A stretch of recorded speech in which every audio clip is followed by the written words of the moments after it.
Magandang araw po, no? So, ngayon po ay medyo hindi po maganda ang pakiramdam ko, pero kahit papano po, no, magge-general reading po ako para sa inyong lahat dahil ito po ay isang mission na kailangan ko pong tuparin, ano, para sa inyong lahat.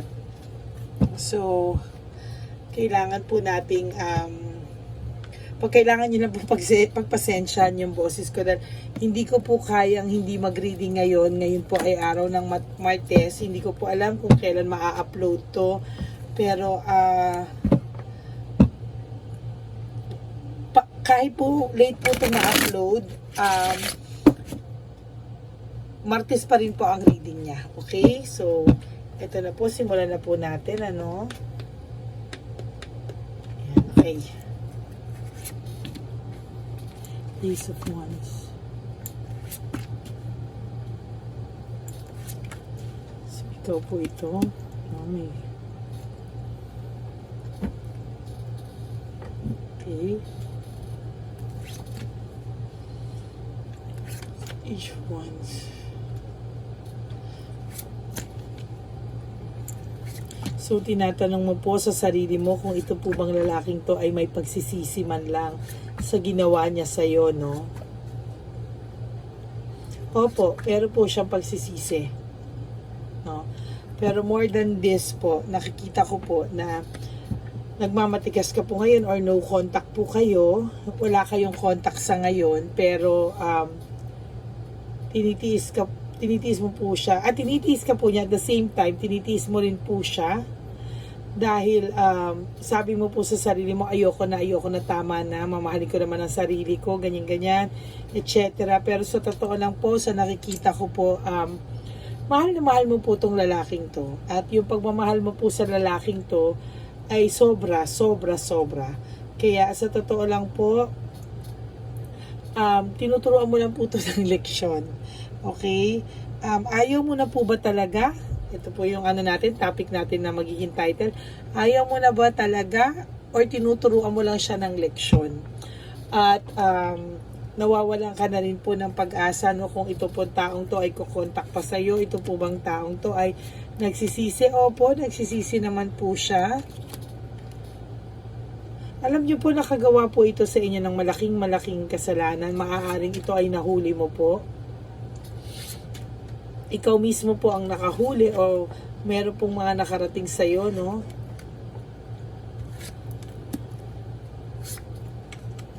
Pero sa totoo lang po, nung umpisa po, laro-laro lang po ito sa kanya, okay? So, medyo hindi po to seryosohan, itong babaeng nahuli mo, no? Nung umpisa po, parang laro-laro lang sa kanya, hindi naman niya siniseryoso, hanggang nabuking mo po siya at nasaktan ka po. Hanggang pinanindigan na lang din po niya ito. Ayan, kasi nasaktan ka po niya. Actually, may sudden shock, heartbreak, sufferings, and grief. Papasensyahan niyo po yung boses ko. Ayan, no? So, may pagsisisi naman po siya actually. Na-shock nga po siya sa nangyari. Hindi niya po ine-expect na mahuhuli mo.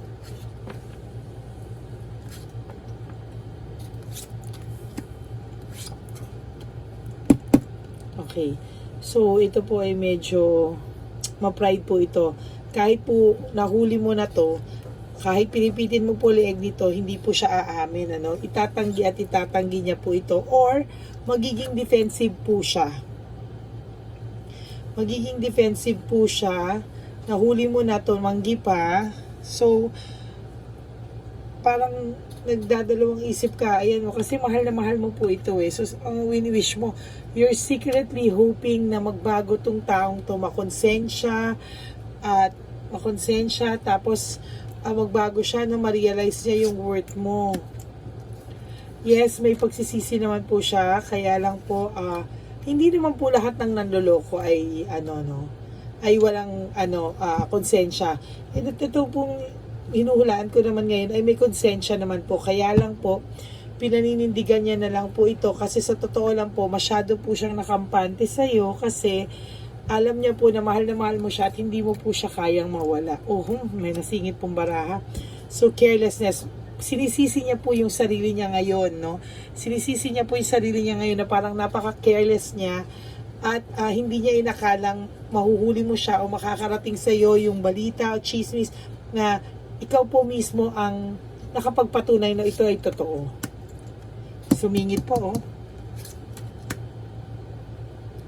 Ngayon, nag-iisip po siya, nasa moment po siya na paninindigan niya na lang to o maghahanap po siya ng strategy paano or pwede rin naman po pinapalamig ka lang po niya para mabawasan yung galit mo kasi sa totoo lang po itong tao po to, mataas ang pride po nito at ego nito.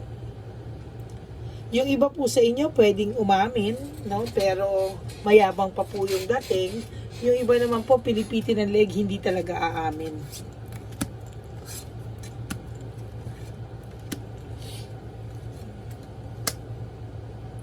The Moon in reverse. So, ito po ikaw, Queen of Pentacles. Ayan.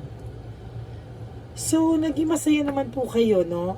Nakikita ko nga po na nung una masaya naman po ang samahan nyo. Kaya lang po kasi talaga may pumasok po. May naging third party po na dapat hindi po siya nanira sa samahan nyo. Ayan, no? May broken marriage, broken relationship. Sorry, malabo po yata. Broken marriage, broken relationship, sudden shock, and shattered dreams. Ayan. Kung baga po sa pagkagulat, sobrang gulat po ito.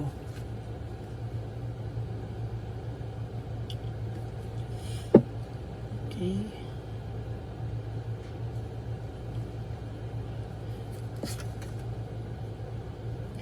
Nag-iisip po itong taong to, pero deep inside po nakukonsensya siya, pero sa totoo lang po, pag tinanong mo to, or mamaya tinanong siya ng mga kaibigan niya, mayabang to, okay ako, masaya ako, ganyan. Paparating niya pa po na masaya siya, okay siya, or hindi po siya magsasalita, pero hindi po siya magsasabing malungkot siya. No, he will never admit na siya po ay malungkot. Alam mo, uso po kasi dito sa Pilipinas talaga yung sakit, kaya pasensyahan nyo na po, no, kung medyo iba talaga yung boses ko. So, yun po, so medyo ano po tayo ngayon talaga, no, nagulat po siya, so hindi niya po in-expect sa totoo lang, no, na nasaktan din po ito, sa totoo lang nagkahiwalay kayo, pero sa totoo lang po, hindi niya po talaga inakalang magagawa mong mahuli siya. Wait lang po. Tingnan po natin itong oracle.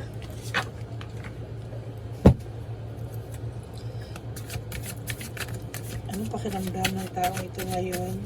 Divine Universe, Spirits, Gods and Goddesses, Archangels, tulungan niyo po akong mabasa para po sa ikakatahimik ng puso at kalooban at kakalmahan ng pag-iisip ng taong ito.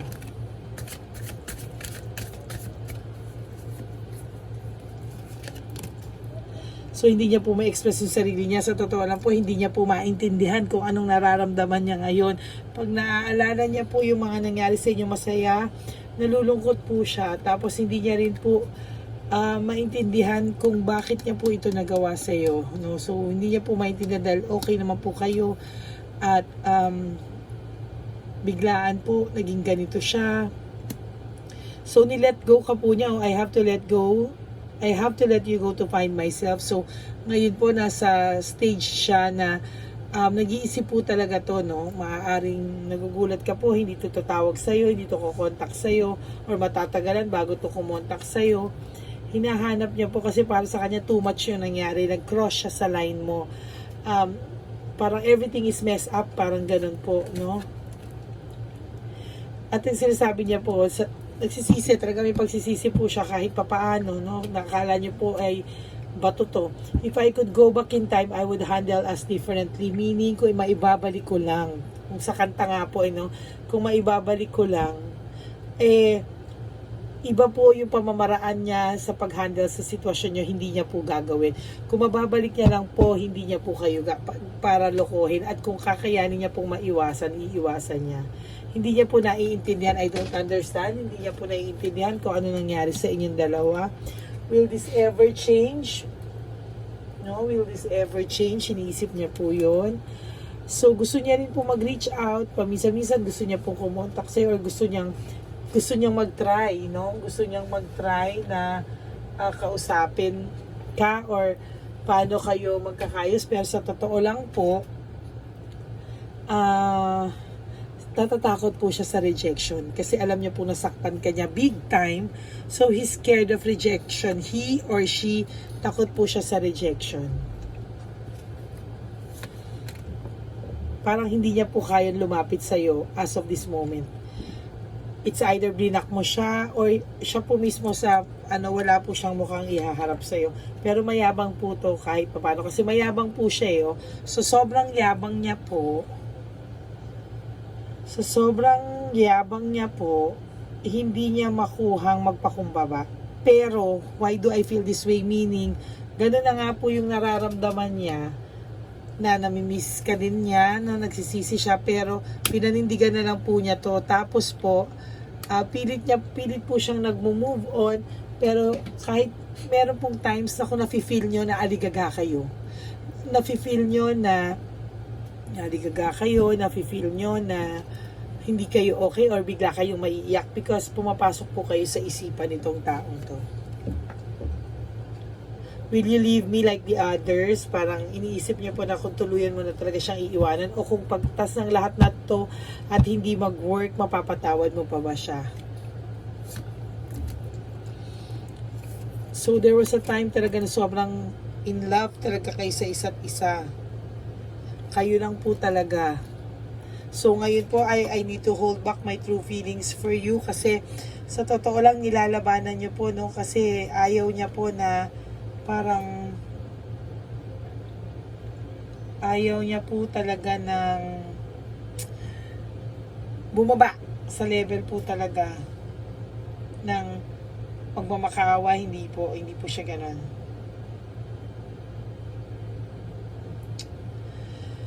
Ay, nakakagigil ka.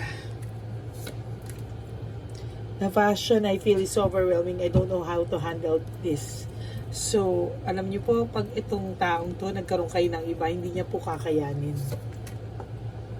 You are too nice, I don't deserve your kindness. Masyado ka daw pong mabait, na nakukonsensya siya sa'yo, dahil kahit na ginanito ka niya, parang naiisip niya po lahat ng kabutihan mo sa kanya. At kahit ano pong gawin, kahit hindi po kayo nagko-communicate ngayon, kahit hindi po kayo ngayon nag-uusap, ang sabi niya po, I can't let go of you, meaning naka-hold on pa din po siya sa anumang alaala nyo, or lagi ka pa rin niya pong, kung hindi mo po ito blinak, iniisto ka po nito, or kung blinak mo man po siya, nakikibalita po to, or naghahanap po siya ng way para makaalam tungkol sa'yo. Though ang akala mo po, wala na siyang pakialam sa'yo. Ang akala mo po, pinabayaan ka na nitong taong to, or akala mo wala na siyang pakialam, pero hindi po. Iniisto ka pa rin po ng taong to. Dahil nasasaktan po siya sa lahat ng mga alaala niyo po. Ayan, ang pangit po ng boses ko, po pasensya niyo po. So I don't want to be who I used to be. You deserve better. So inaano niya na sana yung pagmabuti mo sa kanya, hindi niya naabuso, na sana mas naging deserving siya sa pagmamahal mo. Alam mo po itong taong to, sobrang yabang kasi sobrang maere, sobrang medyo may astig, may pagkamayabang, no? So ito po mga sinasabi ko, maaaring hindi niya pinapakita sa inyo sa panglabas niya na ganito to. Pero sa totoo lang po, sinasabi ko po sa inyo na ito po, gusto niya pong magbago eh. Gusto niya pong magbago. Pero parang hindi po niya mapapangako na hindi ka na niya masasaktan. Gusto niya pong magbago, pero I can't promise you anything. Parang gusto niyang gawin na lang, pero wala siyang maipangako. So, wala po tayong kasiguraduhan dito kung parang siya rin po mismo sa sarili niya, hindi rin po siya sure 100% kung kaya niya ba ng sobra na magbago para sa ikakabuti mo po. The heat between us is so intense. So, medyo intense po yung nangyari sa inyo, no? Kung meron po kayong away, halimbawa nag-karoon kayo ng argument, medyo intense. Pero para rin po sa mga iba na kasing bait ng iba, okay, hindi ko po sinasabing hindi mabait yung iba, no? Meron po lang po argument na nangyari, pero para po sa hindi nag-aaway, yung intensity po ng sinasabi ko is yung mabilis, yung shock, yung pagkagulat nyo po sa nangyaring to na hindi nyo inaasahan. In fairness, magaling po kayo magtago. Will this pain ever stop?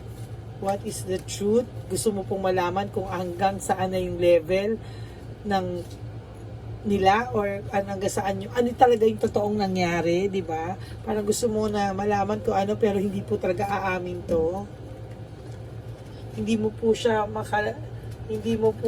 makalimutang kahit araw-araw may nararamdaman ka po sa kanya or naiisip mo po siya or minsan bigla ka na lang po iiyak kasi ayaw nyo pong mag-isa sa buhay, no? So takot po kayo, you're afraid to be alone.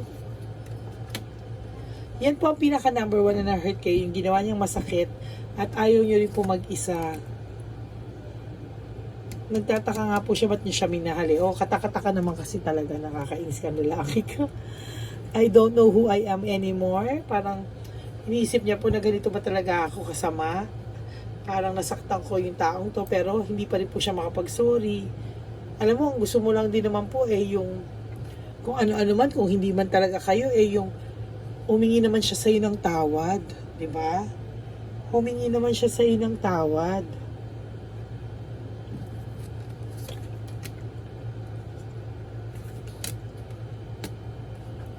Ngayon po yung utak mo ayaw na talaga pero pagka puso na po talo na tayo. So parang feeling niyo po ngayon life without you is hopeless, dark and depressing. Namimiss niyo po siya. Kahit alam niyo po na ganito na siya, ganito yung pagkatao niya o naloko niya kayo, there are times na namimiss niyo siya kasi hindi naman past tense, namimiss mo pa rin naman po itong taong to. So yun po ang natin namimiss mo pa rin po siya. Kahit po mahal mo po to kahit sabi mo niloko ka nito, mahal mo po to. Pero ngayon po, parang kahit pa paano, nagising ka na kung di na siya babalik, di wag. Kasi, ganun talaga. Pero masakit po sa iyo para sa ito. I can't handle your love. Parang, sinobrahan mo po kasi yung pagmamahal dito. Nakampante po sobra to. I can't make you happy. Feeling niya po hindi kanya napapasaya. Pero sa totoo lang, mali siya doon. Kasi hindi ka materialistic na tao. Wala ka halos hininging kapalit. Ang gusto mo lang masaya siya, faithful siya. Yung happiness niya, happiness mo na rin. Kaya nga wala kang tinira sa sarili mo Tama, mali. I wish to be like you, sabi niya. I don't know where to start. Hindi niya po alam paano magsisimula at saan magsisimula. Kung i-give up ka na lang po ba niya o hayaan na lang niyang ganito kayo and hayaan na lang niya yung universe ang magtagpo ulit sa inyo. Hindi niya po alam kung kailan mag-i-start paano kasi alam niya po nasaktan kayo. I can't come to you now. See? I don't know where to start. Hindi niya po alam paano, kailan, and I can't come to you now. I can't make a decision. So ngayon po talaga hindi siya makagawa ng desisyon Grabe naman to. Hindi ko pa rin makagawa ng sitwasyon. Because I can't make a decision. I can't come to you. I can't make a decision because I cannot tell you the truth. Loko ka. Ayan, lahat po ng nangyayari dito, lahat po ng pinaghugutan nito ay dala lang naman po ng libog sa totoo lang, sa umpisa. Ayan. Kinakain ka po ng pakiramdam mo, parang gusto mo nang bumigay, gusto mo nang pero pilit kang lumalaban, araw-araw, pilit kang lumalaban. Talaga lang. Alam ko, ramdam ko na talagang yung pagising mo pa lang hanggang pagtulog mo, minsan hindi ka rin makatulog sa gabi.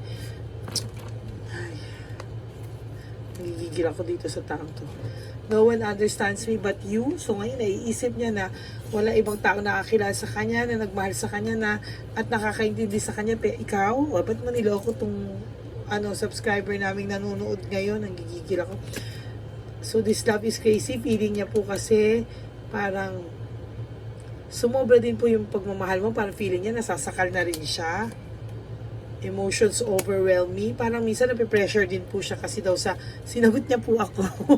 Sinagot niya po ako sa pamamagitan ng energy ng baraha. So feeling niya nga po nasasakal din siya. Tapos feeling niya po na sobra mo siyang mahal, na nape-pressure siya kasi hindi niya mahigitan o mapantayan yung pagmamahal mo. So may pressure po dito. I need to figure myself out. So kailangan niya po mag-isip ano bang kailangan niyang gawin sa sarili niya. Ito ba itutuloy niya sa kanyang isa o pupunta siya sa iyo o hihiwalayan na niya? I wish I could understand you. Gusto niya po intindihin ka saan ka lang gagaling. Alam mo po kasi sobrang mo itong minahal. Na nakalimutan mo din po na minahal mo po dapat sarili mo. Tsaka sa sobrang pagmamahal mo po, baka po kasi medyo hindi po sa lahat meron lang few sa inyo parang napaparaning po pagka aalis, feeling lagi siya may kasama or ganyan. So hindi naman po kayo masisisi kasi meron po siyang ganyan talaga. I feel lonely. Malungkot din po siya. Kung malungkot kayo, malungkot din siya, pero medyo mayabang po to, hindi niya ipapakita. I wish I could be fully honest with you. No, hindi ka kasi honest. Pero at least meron po siyang magbago. Maging honest. Meron siya realization na sana naging honest siya sa'yo or maging honest siya sa'yo.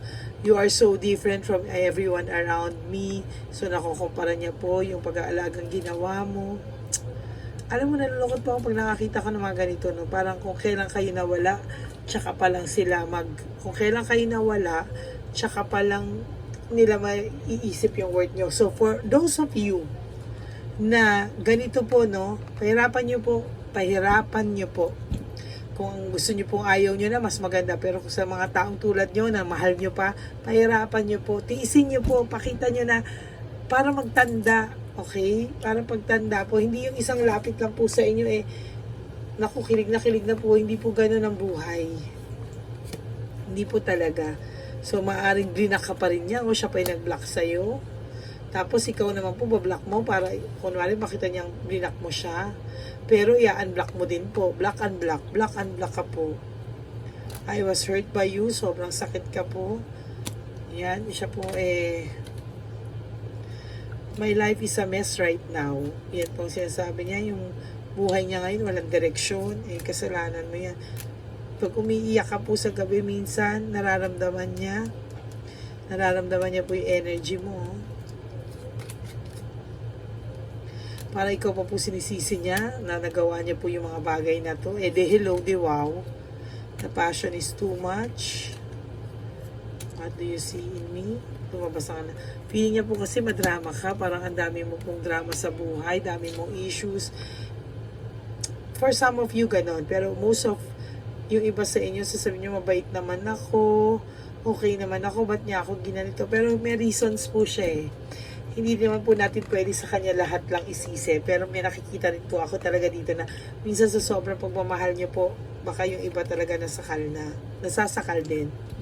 Why can I move on from you? Hindi naman po siya makamove on sa'yo. Naiisip ka rin po niya kahit may iba siya. Pwede pong hindi ka pa rin po niya nakakalimutan. Meron pa rin po siyang feeling sa'yo, although ayan na nga po. Mahilig po talaga sa sex to. Parang nawalan po kasi kayo ng thrill pagdating sa sex life, no? Baka parang mas magaling tong isang to. Why do I feel so lost? No? So sa ngayon, feeling niya lost siya.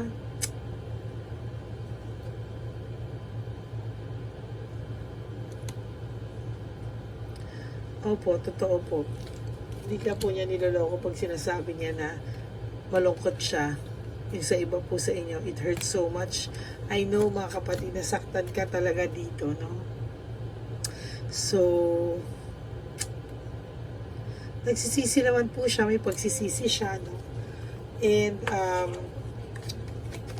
For your last card, I am stuck in the vision of us together. So, naiisip ka pa rin po niya.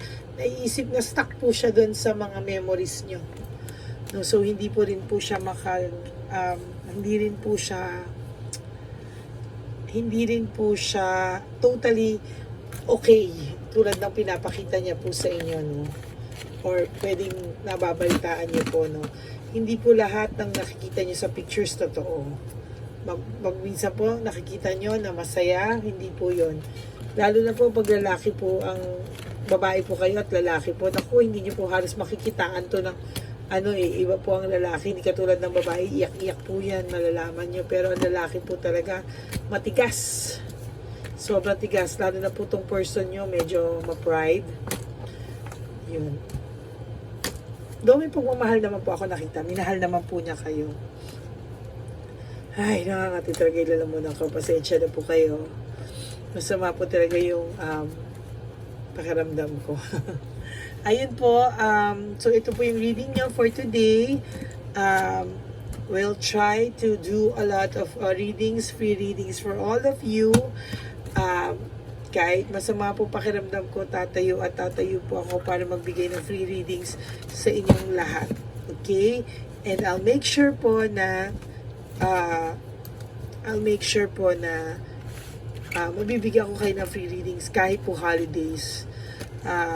Right now, ito po mga videos namin, nag-iipon na po kami, no, para ma-upload po namin sa mga oras na hindi kami makakapagawa ng makakapagbasa ako dahil may mga iba po akong task, no?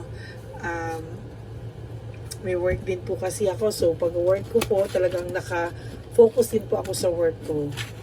And pag time ko po dito sa aking mission ay nakafocus din po ako. So, I hope you guys will have a beautiful day ahead of you. Thank you for all your support. Thank you po sa lahat sa inyo na hindi nag-i-skip ng ads. Sobrang thank you po and sobrang na-appreciate ko po na hindi po kayo ng ads, na nag-skip ng ads. Thank you so much po. And doon po sa lahat, no, na nagtatanong if yung Lady Lee Elena yung official and legal account ng ko po, yes po, it's Lady Lee Elena. You can always message me there. Pero sorry po, sobrang puno na po. Kung mag-message po kayo, we will give you the soonest schedule possible po. Thank you so much po everyone. At itong Pasko po talaga, at itong papalapit na Pasko, itong December po talaga, napakarami po nyo talagang gusto magpa-read. I'll try my best na ma-accommodate po kayo lahat. Yun. And thank you so much po, and may God bless you always. And mahal na mahal ko po kayo mga subscribers ko, and thank you for not skipping the ads. Okay? And please like, subscribe, and hit the bell button para naman po updated kayo sa mga lalabas ko laging videos. Okay? Thank you very much and have a blessed day everyone.